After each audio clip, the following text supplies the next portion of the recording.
All right, I think we are good to start. Can you hear me, Ashley? I I think you're can hear muted. you. Oh, there you I'm here. are. Yeah.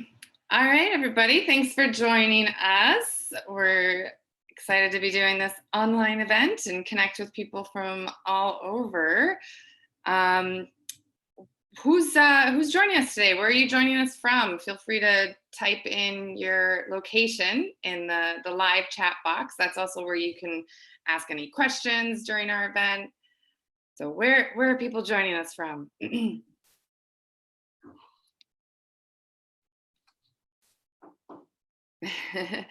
And yeah, we can also just chat about, have you guys joined our online events before? We had one a couple weeks ago, so feel free to let us know if you've joined before. We're kind of trying out some different formats with these online events. So today we're using YouTube Live, and last time we used Zoom, and we'll be using Zoom again and just kind of comparing how it works. So we're always happy to hear your feedback too about how the events went and what formats that were easiest or enjoyable for you. Hi, Leslie. We've got a couple Texans. Sarah from Nashville. Hello. Chris from St. Paul. Another one, Minneapolis. All right, excellent. We've got a variety of people. Where are you joining us from, Ashley? You want to tell us? I'll tell everyone a little bit of a fun story as we're getting going. We're going to wait for people to kind of come in before we dive into the content today. So I'm joining you from Marrakesh, Morocco. We were on a trip through Traverse with clients when everything hit. So it was a little bit of a wild ride. It was very exciting. But everyone got home safely. They got repatriation flights, and it made more sense for me to stay here. As you can imagine, my travels for the spring and summer changed drastically. So we'll be talking about quarantine in Morocco in a little bit. So yeah, I'm here in Marrakesh. Excellent. Yeah. Anybody else? Tell everyone where you are. What was that? Tell everyone where you are. I'm in Austin, Texas, like Joseph. And yeah, I actually started the month or a month ago was in Wisconsin, and just recently had to get back to Austin. So I was on a flight a week ago, which was a very surreal experience. There was about 5 people on the flight, and of course, mask and gloves and all the precautions. It was very, it was a bit unnerving, but everything went smoothly, and so far so good in my quarantine. Has anybody else, were you traveling or have you traveled, and then dealt with any of these restrictions or issues to get from A to B? Ashley, you'll be in Morocco until June, correct? Hopefully. So Morocco's borders haven't opened yet. So I don't know exactly how long it will be, but probably the beginning of June. So I think I'm about halfway there is what it's looking like. Yeah. So, yeah. Excellent. Well, we've got, quite a few people in the room now. I guess we can dive in and start. Before we officially start, I just wanted to mention to stick around to the end, because we do have some discounts that we'll be talking about that you can benefit from. Also, just want to mention that in the live chat box, you can type in questions at any time as we're talking throughout the presentation. We'll pause a few times to ask, for questions and inputs or any extra information that you guys have.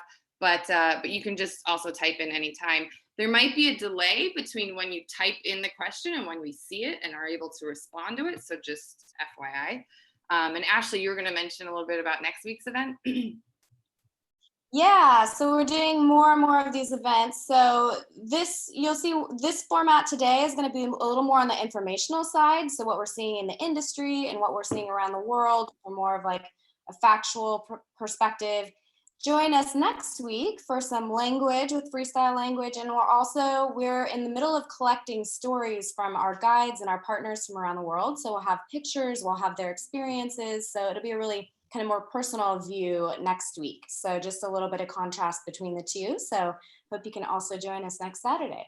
Yeah, and there'll be some language breakout rooms too. They're going to be doing sort of virtual cultural immersion with Spanish and French and Italian. So, and yeah, and more online events to come. So stay tuned.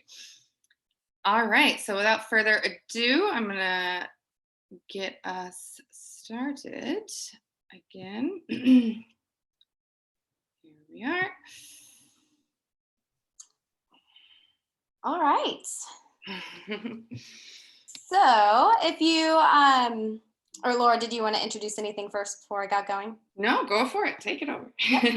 All right, so we're going to introduce ourselves a little bit and then dive into, like we said, the content of the countries and kind of where we see travel from here and some helpful tips. So a little bit about us, if you don't know, we're Traverse Journeys and we do small group trips around the world, like 6 to 12 people. We're in about 25 countries across 6 continents.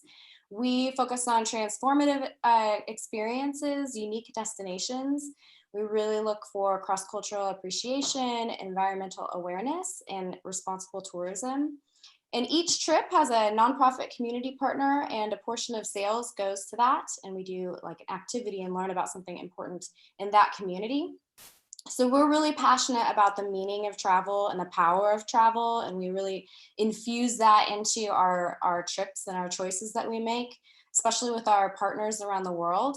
And in this, we have really been in tune with our partners and the impact it's having on the guides and on the restaurants and the boutique hotels that we work with. And so that kind of leads into our tagline, which is people, planet, purpose.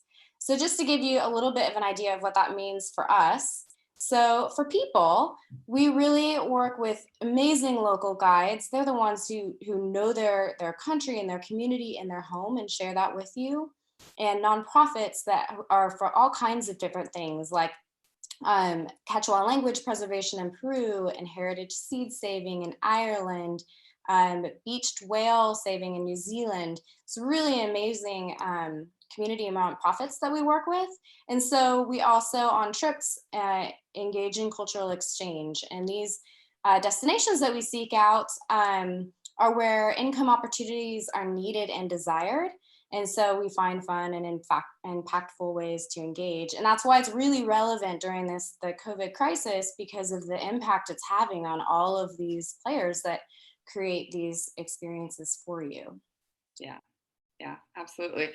And to continue just a little bit more about kind of how we approach travel and the trips that we create. So we also are very focused on planet and environmental awareness.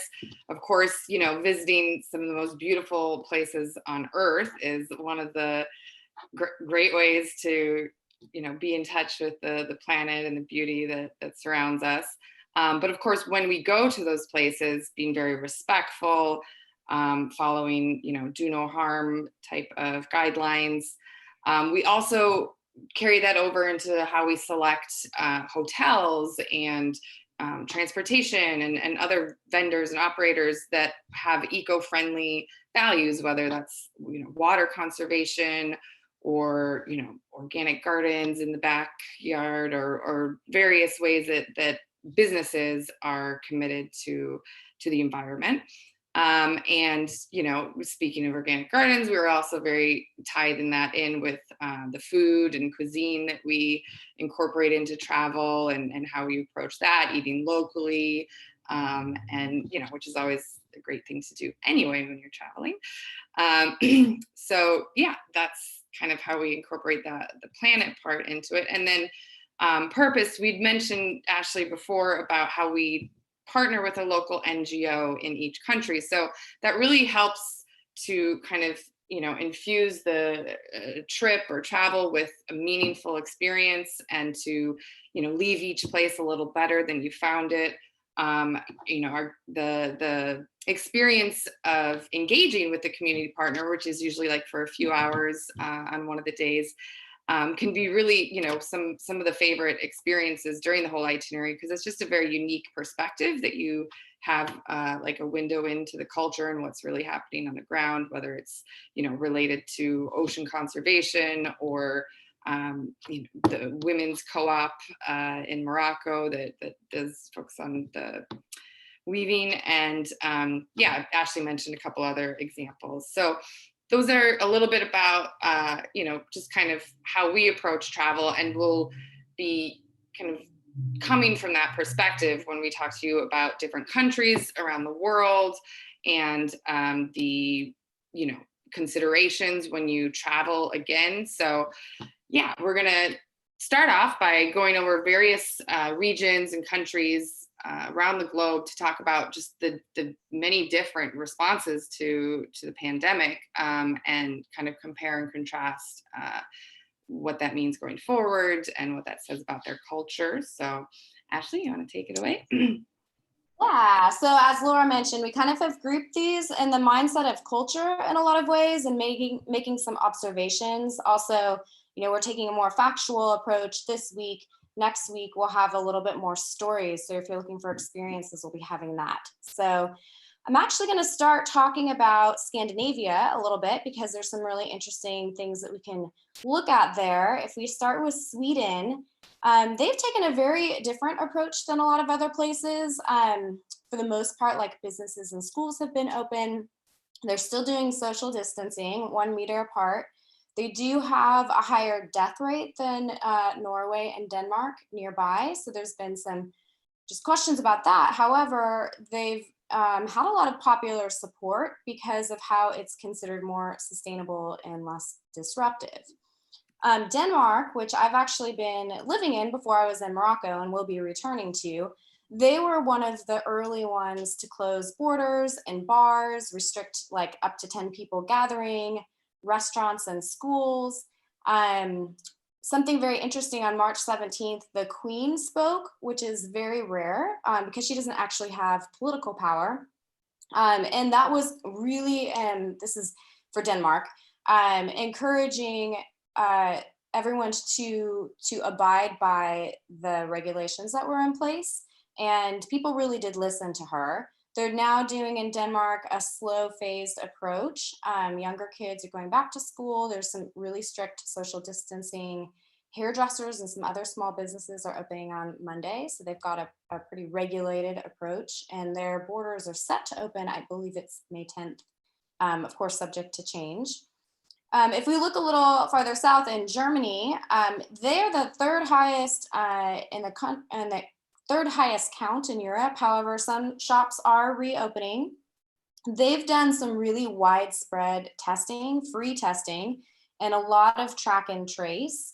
It's interesting to note the little bit less intrusive government policy. There's been a lot of sensitivity to World War II era and not wanting to, questions about the role of government. And so that's part of why Germany has chosen the approach that they've done. And they also have received really strong popular support and people's trust in the government. And Iceland is another example of a focus on infrastructure and large scale testing and tracing. And so kind of in these regions that I'm talking about, one of the things that we can take away from this and notice, Scandinavia and a lot of parts of Europe, but Scandinavia especially, is very highly independent, egalitarian societies. Yet it's a different kind of independence than the US. The US is also a very independent society. In the US, though, like independence typically means more like I follow my own path, I have autonomy. Whereas in Scandinavia, it's more about like I mind my business and you mind yours. So like privacy. So just a kind of interesting observation, and you can see that how like governments have taken approaches too. So next I'll talk about Morocco, which is where I'm in now. And Morocco is a constitutional monarchy. So there is a king. There was, while I was on tour with clients, there was an indefinite suspension of flights. So that was very interesting to deal with. Like I mentioned before, we were able to get clients repatriated. Um, Right now, it's currently still in lockdown. There's no intercity transit. In order to go out on the streets, you have to have like a police note. It's one per household to go shopping or receive medical care just for essential outings. You do have to wear a mask. You can actually face jail time as punishment. And there's a 6 p.m. curfew. That said, I'm still able to go out and get my groceries. I wear my mask, I abide by the curfew, etc. Luckily, I have a nice rooftop in my building that I can go to and do lots of yoga to keep my sanity. Another place that we're kind of talking about the Arab world now of interest. So the UAE and Emirates Airlines is doing something interesting that we might just observe again for the future, because they're doing on-site testing before boarding.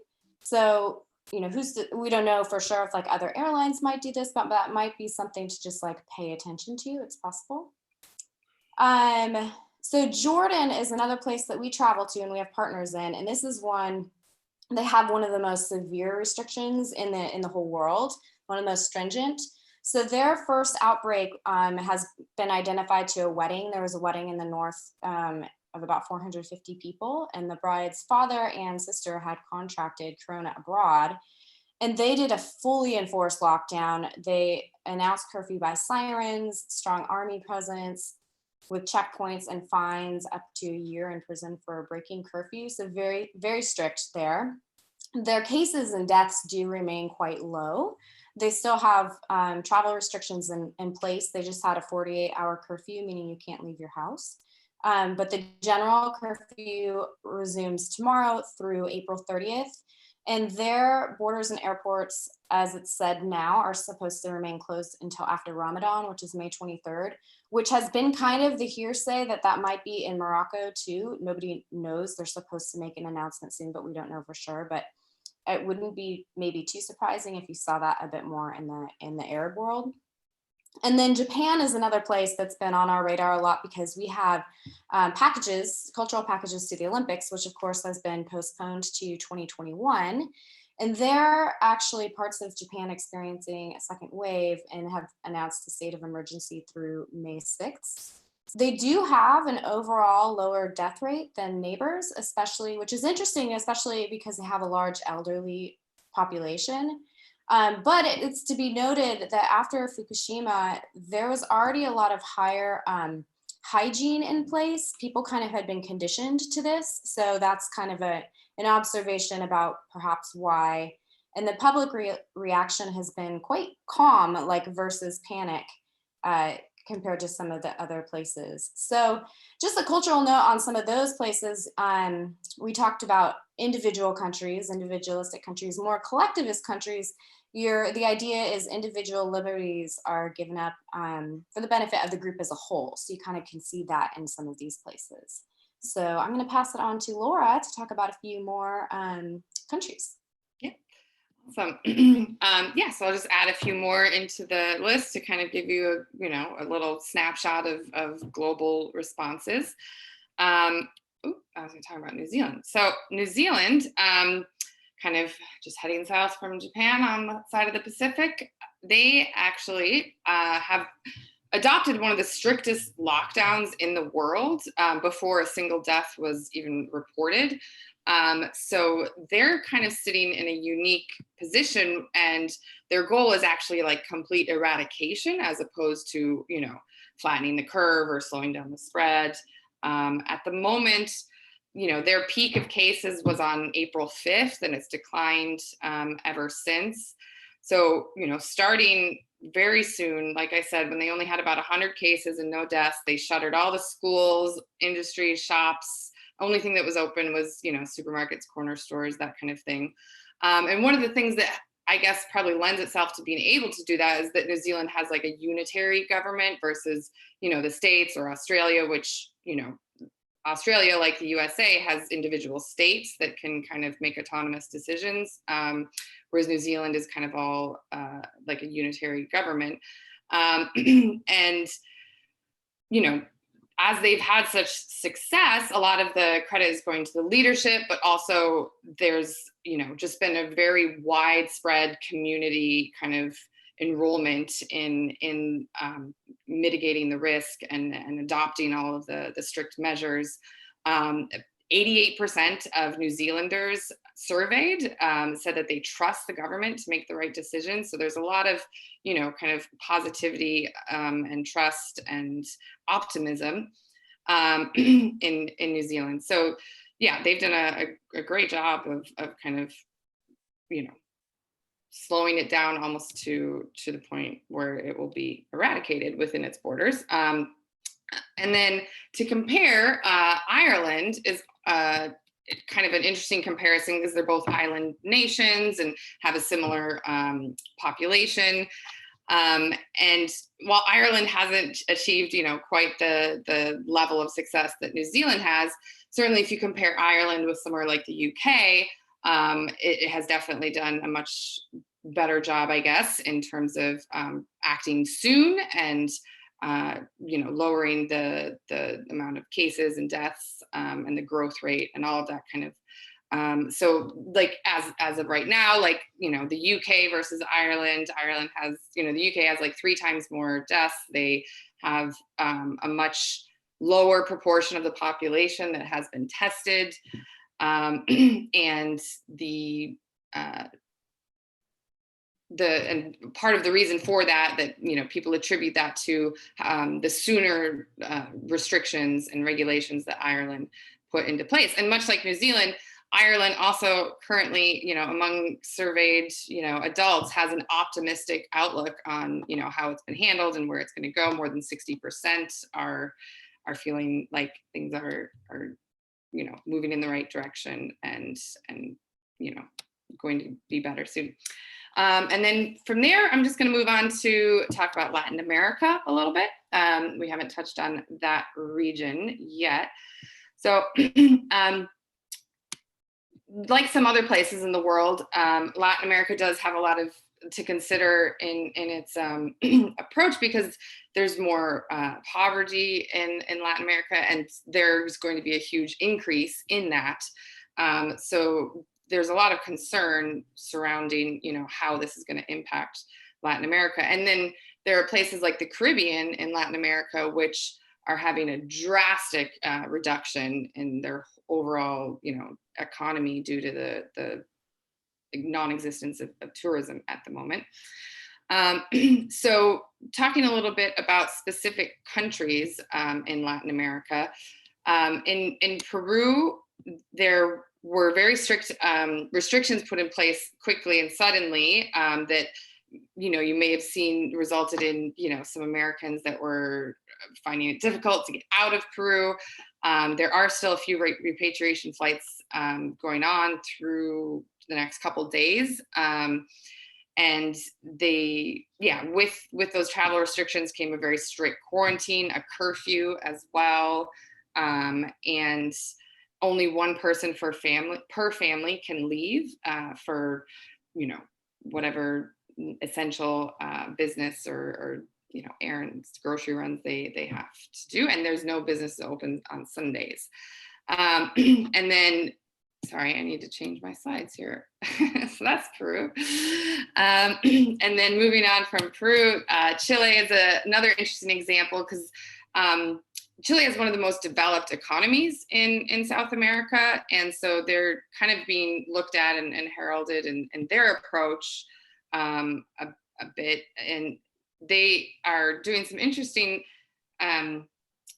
things at this point in their coronavirus response, because they're actually going to start issuing the world's first immunity cards for people who have recovered from the coronavirus. It's a bit controversial, but it's an interesting approach, and it'll be interesting to see how that plays out. They're planning to provide tests for health workers every 15 days in order for the health workers to be able to apply for or receive these immunity cards. So yeah, Chile has kind of had that interesting part of its response going on at this point. And then Costa Rica, another example coming from Central America, in comparison to its neighbors in Central America, it's definitely kind of at the top in terms of its response compared to like Panama, for example. Costa Rica has far fewer cases and just a much less of an impact at this point. They've managed to avoid a complete shutdown. They still allow restaurants to remain open with limited hours and social distancing practices in place. And one of the things that they did, and this is also true in other parts of Latin America, was during Semana Santa, which is Easter week, which is usually a very big week for big public gatherings. Costa Rica instilled even stricter guidelines for that week in particular, which included like no road traffic like after 5 p.m. And that only people with certain like license plates could travel on certain days. So they divided up Monday, Tuesday, Wednesday, Thursday, Friday, who could travel on those days based on their license plate numbers. And by travel, I just mean like, go to the grocery store or whatever. So those are some unique approaches that have been going on in Costa Rica. So we're going to take a pause for a minute here and just kind of check in with you guys and see, I'm curious from what you've heard, are there any other countries that have had unique approaches? Or countries that you're curious to know, more about, and any other, questions so far in terms of, us talking about different countries around the world and, the impact on the community and the planet and all of these points. You're definitely, probably some experts here in the talk with us in terms of the experience of being abroad and connections that you might have abroad who are telling you what it's like on the ground in different countries. So I'm not sure with the delay if we're going to see the questions when you type them. We can circle back around if we miss it. Yeah. What's that? We can circle back around if you guys have questions and we don't see it right away, because I think there's a little bit of a delay. We'll circle back around and catch your question. Yeah, absolutely. I'll keep an eye out for any questions. But yeah, we can move on to talking about what it's going to be like when we travel next. Ashley? Yeah. Oh, I'm just gonna, because I did catch one question before I move on. So Leslie, you're asking about like as a school teacher, finding it interesting about Denmark. It is interesting. I think from just what I know, like my aunt, I was living with my aunt there, so I've talked with her a lot. So it's just for younger kids in nursery schools. Part of it is economy. So getting those parents to be able to get back to work. They have, as you can imagine, like Scandinavia and Denmark, they tend to be like very just like regulated in a lot of the ways they do things.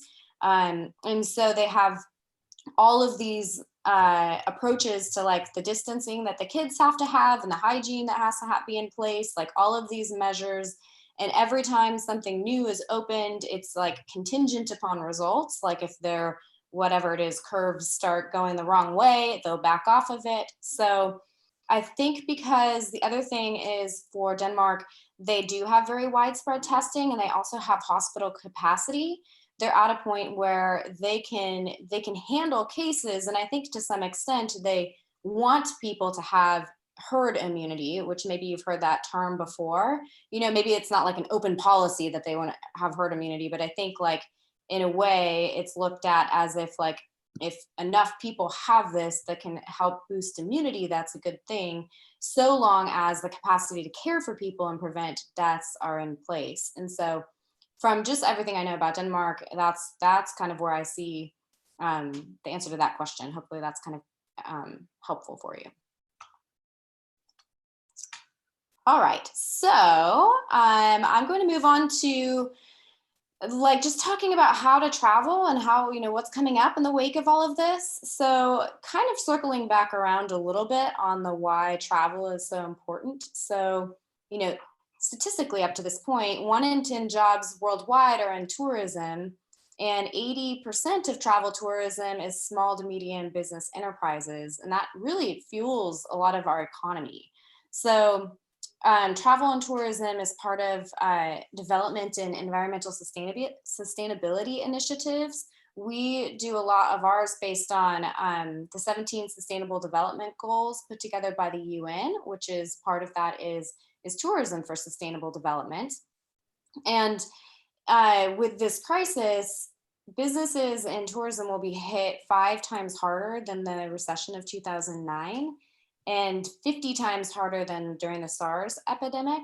So, things to think about as we're considering travel again for the future. So, kind of in the more immediate future, things to think about are what you're personally comfortable with. Like, do you want to go toward domestic travel first? Are you interested in international still? Are you itching to get out? And if so, where and what regions you want to go to? Do you want to be urban or rural? Maybe this year, 2020, a little different than 2021. So I think it's always important when you're talking about like, what should I do? Figure out for yourself personally, like, what are you comfortable with? And then also maybe instead of doing like, 10 countries in Europe, pick one place and focus on it. So a region or a country, something like that. So then also, we also recommend for your spending, because this has been, hitting on everyone economically in different ways. So pay up front and looking for flexible policies. So some really good questions that you can ask if you're looking at a tour operator for a group trip, if you're looking at an individual booking like a hotel or a B&B, something like that. Look and see what the policies are. Is it transferable like in another event like this? What is the refund policy? If it's like if you're booking a trip, like a small group operator trip, like could it be transferred? Could your deposit be transferred? Like how long will you use or have to use that credit? Also paying attention to who you book with. Unfortunately, this will have the impact of a lot of businesses having to close or go bankrupt, dissolve. So make sure you're confident in the partners that you are choosing to book yourself with. And also choosing thoughtfully. So look at values that align with what's important to you. Look at reviews, look at the vendors that they use. Do they use local guides and small boutique B&Bs? Because again, these are the people that are most affected in this crisis. So like those experienced creators, as we like to think about them, that are on the ground, whose entire livelihoods depend on you coming to visit them. So and this is a good time to like think about again your values and what kind of experiences. If you're a nature person, if you want to spend more time in nature, if you really like culture and you want to visit museums and learn about history, like think about that. And then the businesses that you're going to support through your travels. And then also just knowing where your money goes. So looking at supporting small family run businesses rather than the corporate worldwide chains, like booking directly. And with all that, budget accordingly. So on the one hand, probably you're maybe saving some money in a way by not traveling at the moment. So how can you use that in the future? In ways that we encourage people to think about when they're traveling, like, using local drivers and guides, even if you normally maybe wouldn't. Like maybe you tend to go to the store and cook in at an Airbnb, for example. Try eating out a little bit more. Like find some local restaurants that really got hit by this and go support them. Artisan goods, like go, bring mementos home, like a woven basket or some beautiful scarf or something like that. That those purchases really do make a huge difference. And then of course, like gratuities and tipping. We really encourage, like especially like your guides places and restaurants, like be extra generous. So when you're doing your budgeting for your trips, like think about those kind of things and the impact that they'll have as well. Yeah. And then, yeah, and then absolutely. You, I mean, I think we're all kind of, thinking about that a little bit in terms of our local community and the small businesses that, we utilize and enjoy and want to support at the moment. So yeah, it's just kind of the idea of carrying that over to the communities that you visit when you next travel, and how can you best infuse their wallets with your dollars.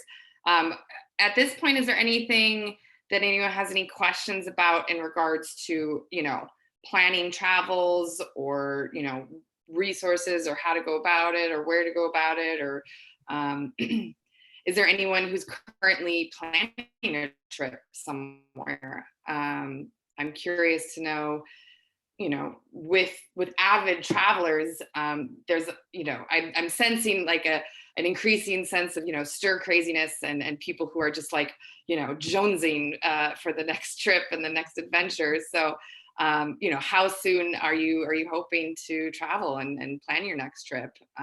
Is there anything that you're currently, you know, kind of have slated or have your eyes on? Let us know, and, you know, if we have any specific advice for that country or region, we can weigh in at the moment. And yeah, just any question in general. Okay. Oh yeah, here we have that question about passports. Ashley, were you looking into that? Yeah, Leslie, if we want to go offline with that question, I don't have an exact answer for you right now, but I'm pretty sure that you cannot do that right now. I think the services shut down for passports. However, I know someone in Austin who specializes in passports and in cases like this. And so if you wanted to email me, I can get you in touch with him. He's really great. Yeah, there have definitely been some changes to the whole passport application process, with the probably like limited hands on deck at the moment to process applications. Someone is making a domestic trip in July. Excellent. Where are you planning to go in July? And then Peru or Brazil in November. Excellent. Yeah, we actually are planning a trip for Peru in September, to Machu Picchu and Cusco. Ashley, do you want to talk a little bit about that? Yeah. So we love Peru so much. And we had a May trip that we had to postpone. So we're hopeful that things will be looking up and that September will still be a good time to travel. So we have our Peru trip on.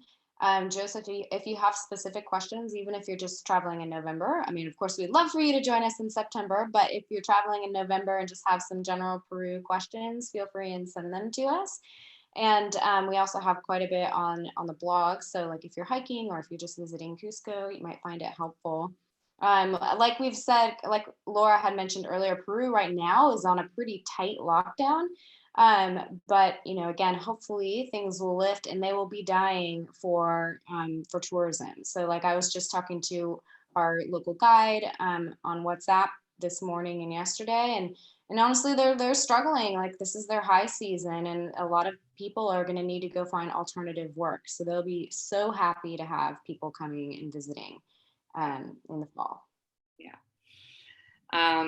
Yeah, and Brazil is another fantastic place to visit. It's massive, so it'd probably be good to concentrate your trip in one area. Again, speaking to just kind of maybe taking that approach with trips, you know, coming up, to try not to, you know, traverse the whole, you know, continent or massive country, just because, you know, that'll probably be a good idea in the current climate.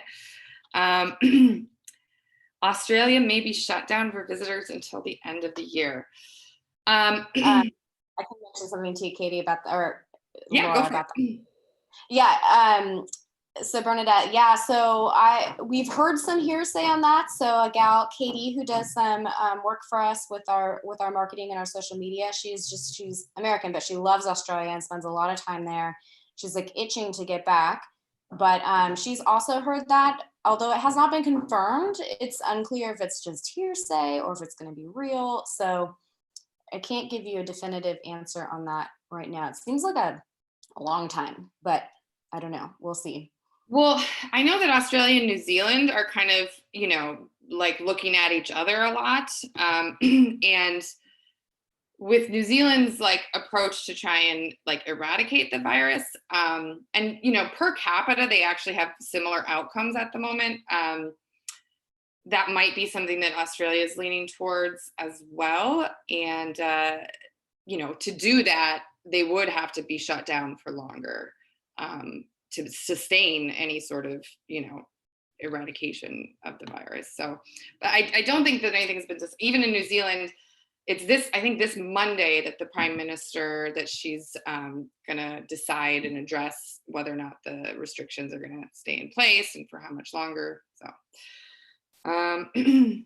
excellent. So, yeah, I'll start to kind of, wrap things up a little bit, but also keep feeling free to jot down any questions as we go. Oh, here we have another one about travel to Portugal or Western Europe. Um, Yeah. So we have partners in Portugal, Joseph, and they are on my list actually to talk to next week about how it's affecting them. So I don't have anything that's like new or different on Portugal at the moment. However, by next week's talk, I can have some information. So if you're able to come join us for that, I'll address Portugal and what's happening with that. And also feel free and reach out to me directly, and I can share any up-to-date news that I have for you on Portugal as well. Yeah. Unfortunately, we were hoping by now we might have more definitive information about a lot of places, but everybody's around the world, there's still kind of a holding pattern of wait and see. And, in terms of travel bans and restrictions and when they'll be lifted, there isn't a lot of like definitive information from any country at this point. So, yeah, maybe by next I just week. got, as we were, as we were speaking on the phone, I just got you're welcome, very welcome, Joseph. As we were speaking on the phone, I just got a notification that Morocco's travel bans will lift on May 20th. So that's the latest and greatest from Morocco. Of course, everything is always subject to change, but I'll consider it good news. It's a month away. So, yeah. Yeah, absolutely. Yeah, and certainly places that have travel restrictions currently about to expire will likely be coming out with extensions, because that's just kind of seems to be how it's going at the moment.